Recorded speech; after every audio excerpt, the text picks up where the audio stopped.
News. ఇక వార్తల్లోని వివరాలు చూద్దాం. గోదావరి కనిలో ప్రభుత్వ బాలుర బాలికల కళాశాలలో నిర్వహిస్తున్న పరీక్షా కేంద్రాలను రామగుండం పోలీస్ కమిషనర్ ఐపీఎస్ ఎం శ్రీనివాస్ సందర్శించారు. విద్యార్థులకు ఎలాంటి అసౌకర్యాలు కలగకుండా ప్రశాంత వాతావరణంలో పరీక్షలు వ్రాసేలా తగిన చర్యలు తీసుకోవాలని విద్యాశాఖ అధికారులను సిబ్బందిని ఆదేశించారు. ఈ సందర్భంగా సిపి మాట్లాడుతూ పరీక్షా కేంద్రాల వద్ద ఎలాంటి అవాంఛనీయ సంఘటనలు జరగకుండా తగు జాగ్రత్తలు తీసుకున్నామని 144 సెక్షన్ అమలు చేస్తున్నట్లు పేర్కొన్నారు.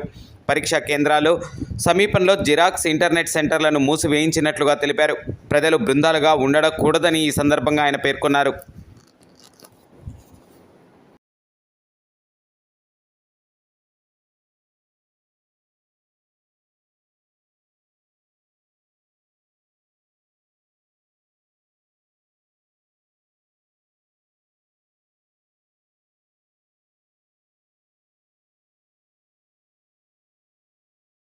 వార్తలు ఇంతటితో సమాప్తం. మళ్ళీ తిరిగి ప్రసారం అయ్యే టీవీ 9 న్యూస్లో కలుద్దాం. అంతవరకు సెలవు.